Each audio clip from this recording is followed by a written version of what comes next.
बिस्मिल्लाहिर्रहमानिर्रहीम।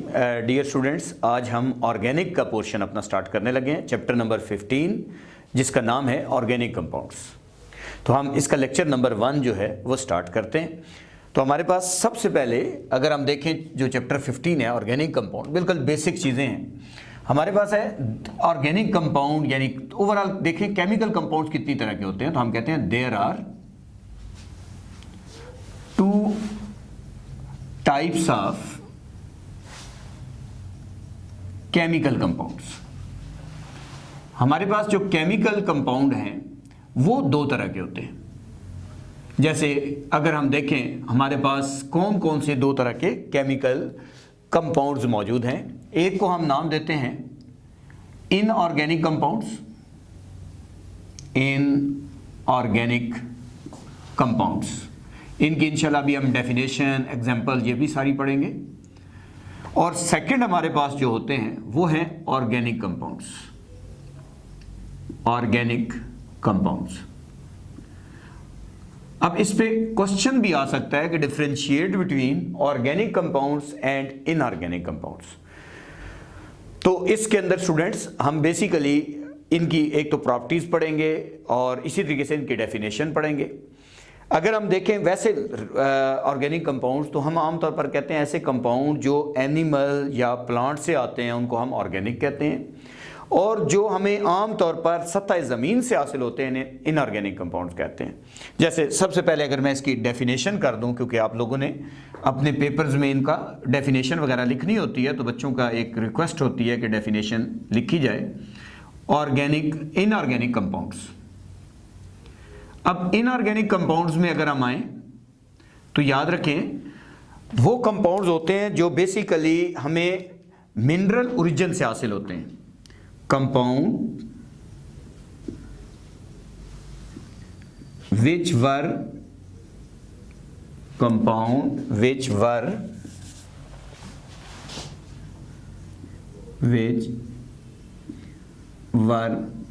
ऑफ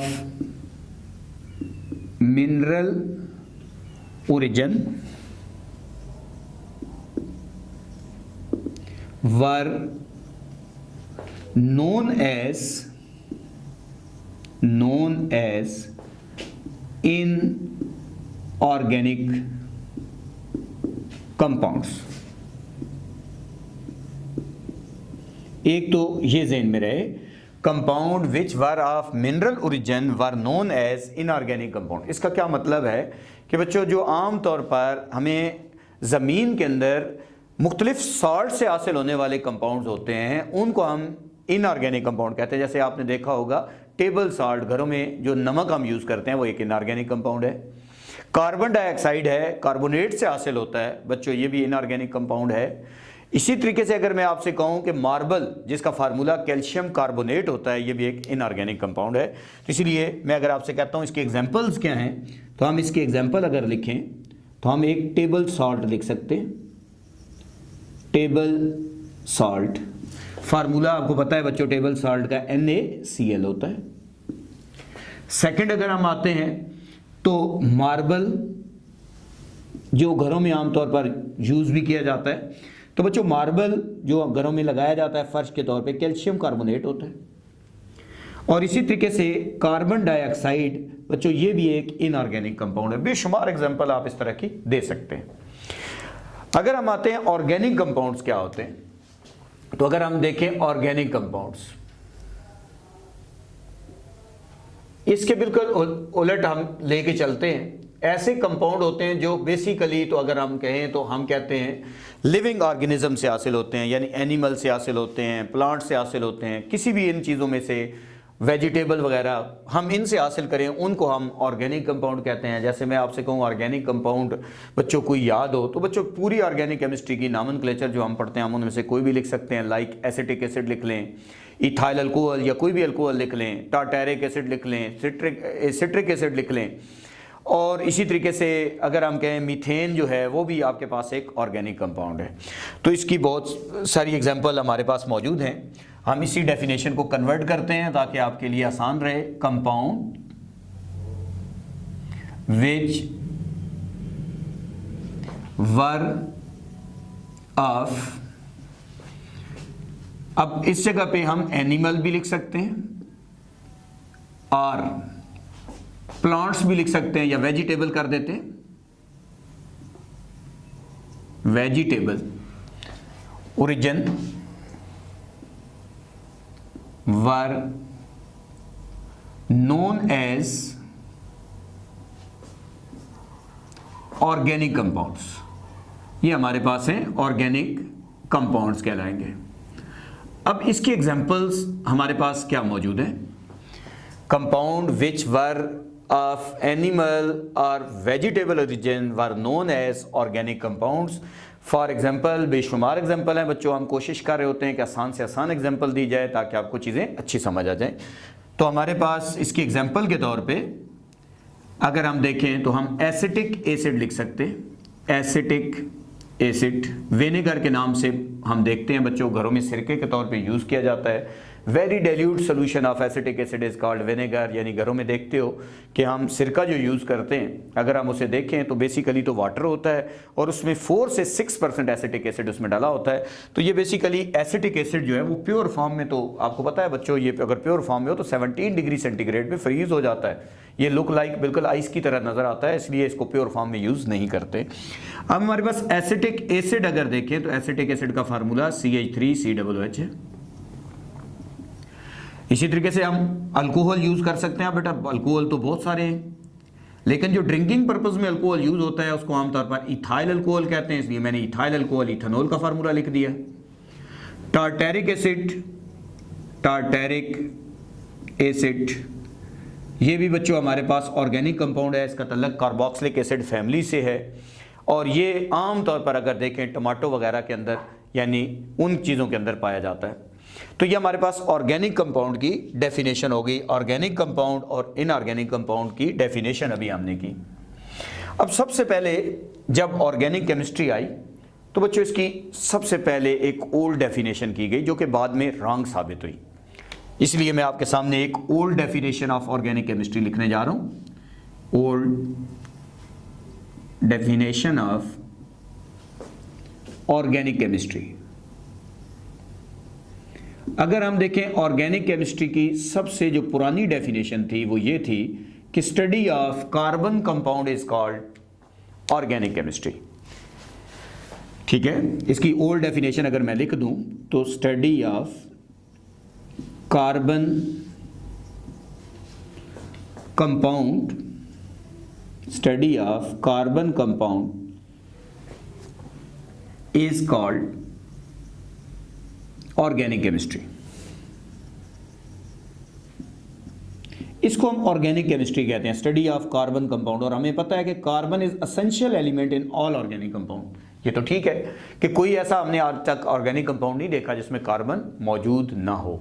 तो बच्चों कार्बन एक एसेंशियल एलिमेंट है सारे ऑर्गेनिक कंपाउंड में, लेकिन study of carbon compound is called organic chemistry. तो बच्चों इससे तो पता चला कि जिस कंपाउंड में कार्बन मौजूद है उसकी स्टडी को ऑर्गेनिक केमिस्ट्री कहेंगे। तो बाद में पता चला कुछ सिंपल कार्बन कंपाउंड है, जैसे मैं आपके सामने सिंपल कार्बन कंपाउंड लिख दूं, सिंपल कार्बन कंपाउंड्स। अगर मैं आपसे चंद सिंपल कार्बन कंपाउंड्स आपके सामने लिखता हूं तो बच्चों आपने देखा होगा कार्बन डाइऑक्साइड भी तो कार्बन वाला है, इसमें भी कार्बन है। कार्बन मोनोऑक्साइड में भी कार्बन है, कार्बन डाइसल्फाइड में भी कार्बन आता है। अच्छा, कार्बोनेट में भी कार्बन आता है, CO3-2, sodium carbonate, potassium carbonate, कोई भी यूज़ कर लें। बाइकार्बोनेट, इसमें भी आपको पता है कार्बन मौजूद होता है। सोडियम बाइकार्बोनेट हो सकता है, कैल्शियम बाइकार्बोनेट हो सकता है, मैग्नीशियम बाइकार्बोनेट हो सकता है, इसमें भी कार्बन आ रहा है। इसी तरीके से अगर हम देखें सियानाइड्स हैं और थायोसियानाइड्स हैं, SCN थायोसियानाइड्स हैं, बेशुमार इस तरह के कंपाउंड हैं बच्चों। इनमें देखें आप तो इनमें कार्बन तो मौजूद है लेकिन ये ऑर्गेनिक कंपाउंड नहीं है। इनको हम कौन से कंपाउंड कहते हैं? इनको हम इनऑर्गेनिक कंपाउंड कहते हैं। देखिए आपकी डेफिनेशन तो कह रही थी कि study of carbon compound is called organic chemistry, लेकिन ये डेफिनेशन गलत साबित हो गई कि इन कंपाउंड में कार्बन तो मौजूद है लेकिन ऑर्गेनिक नहीं है। इसकी वजह क्या है? ये जो कंपाउंड हैं बच्चों ये ऑर्गेनिक कंपाउंड की प्रॉपर्टीज़ को फुलफिल नहीं करते। Because these compound have no property of carbon, these compound have no property of organic compound. ये ऑर्गेनिक कंपाउंड, अब बच्चा सोच रहा है कि सर ये मुझे कैसे पता चलेगा कि ऑर्गेनिक कंपाउंड की कौन सी प्रॉपर्टीज़ हैं। तो इसी चैप्टर के अंदर मैं आपको 8 प्रॉपर्टीज़ ऑफ ऑर्गेनिक कंपाउंड पढ़ाऊंगा जो मेन हर ऑर्गेनिक कंपाउंड में ऑलमोस्ट होती हैं।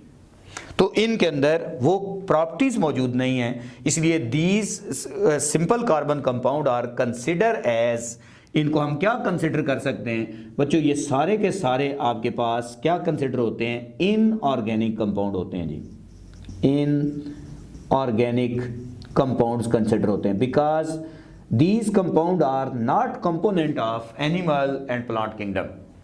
तो ये हमारे पास बच्चों सिंपल कार्बन कंपाउंड के बारे में हमें जो है वो पता चल गया कि इनके अंदर कार्बन तो है लेकिन ऑर्गेनिक नहीं है। अब हम मॉडर्न डेफिनेशन की तरफ चलते हैं। वैसे तो बच्चों क्योंकि मैं फेडरल बोर्ड की बुक को फॉलो कर रहा हूँ, फेडरल सिलेबस को फॉलो कर रहा हूँ, वैसे तो मैं बच्चों को वाइटल फोर्स थ्योरी भी बताता हूँ कि वाइटल फोर्स थ्योरी सबसे पहले जो आई थी वो यही आई थी कि ऑर्गेनिक कंपाउंड को आप लैब में नहीं बना सकते, या आप इनको नेचुरल तरीके से हासिल, सिर्फ नेचुरल तरीके से हासिल कर सकते हैं, क्योंकि उस वक्त गोबर से ना ऑर्गेनिक कंपाउंड यानी यूरिया हासिल होता था। तो एक साइंटिस्ट वुलर आया, उसने 1928 के अंदर बेसिकली अमोनियम साइनेट NH4CNO उसको हीट किया और उससे यूरिया बना दिया, और उसके बाद से मिलियंस के लिहाज से ऑर्गेनिक कंपाउंड सिंथेसाइज होना शुरू हो गए। तो बच्चों अब हमारे पास इसकी मॉडर्न डेफिनेशन जो की गई, जो प्रॉपर डेफिनेशन हम पढ़ते हैं वो हमारे पास इसकी मॉडर्न डेफिनेशन है जी, modern definition of organic chemistry. अब modern definition of organic chemistry क्या की गई, study of hydrocarbons and their derivative is called organic chemistry. ऐसी ब्रांच ऑफ केमिस्ट्री जिसके अंदर हम हाइड्रोकार्बन को स्टडी करते हैं, ठीक है, study of hydrocarbon, study of hydrocarbon and their derivatives, their derivatives is called organic chemistry। ये मेन डेफिनेशन है बेटा ऑर्गेनिक केमिस्ट्री। मॉडर्न डेफिनेशन है कि हाइड्रोकार्बन्स और उनके डेरिवेटिव की स्टडी को हम ऑर्गेनिक केमिस्ट्री कहते हैं। अब कुछ बच्चे यहाँ पे सवाल कर रहे होते हैं क्योंकि हम लोग मुख्तलिफ जगहों पे पढ़ाते भी हैं। तो बच्चों हमारे पास बच्चे का सवाल होता है सर डेरिवेटिव्स क्या होते हैं। तो देखो बच्चों हाइड्रोकार्बन तो अल्केन, अल्कीन, अल्काइन है, जैसे मीथेन एक हाइड्रोकार्बन है। अब इसका डेरिवेटिव क्या है, अगर मैं इससे OH निकाल, इससे एक हाइड्रोजन निकाल कर Cl लगा दूं तो ये अल्काइल हाइड इसका डेरिवेटिव है। अगर मैं इसका एक सपोज करें एक हाइड्रोजन निकाल कर उसकी जगह OH लगा दूं तो ये इसका डेरिवेटिव है अल्कोहल। अगर मैं इसकी ऑक्सीडेशन कर दूं बच्चों तो फॉर्मल्डिहाइड इसका डेरिवेटिव है, और इसकी फर्दर अगर स्ट्रॉन्ग ऑक्सीडेशन कर दूं तो ये पहले फॉर्मल्डिहाइड में जाएगा फिर फार्मिक एसिड में जाएगा, ये भी इसका डेरिवेटिव है बेशुमार। तो ऐसे कंपाउंड जो बेसिकली हाइड्रोकार्बन से ड्राइव होते हैं, बनते हैं, उनको हम डेरिवेटिव कहते हैं। तो उम्मीद है बच्चों आज का लेक्चर आपको अच्छा समझ आया होगा। इंशाल्लाह नेक्स्ट लेक्चर में हम सोर्सेज ऑफ ऑर्गेनिक कंपाउंड पढ़ेंगे। Thank you very much.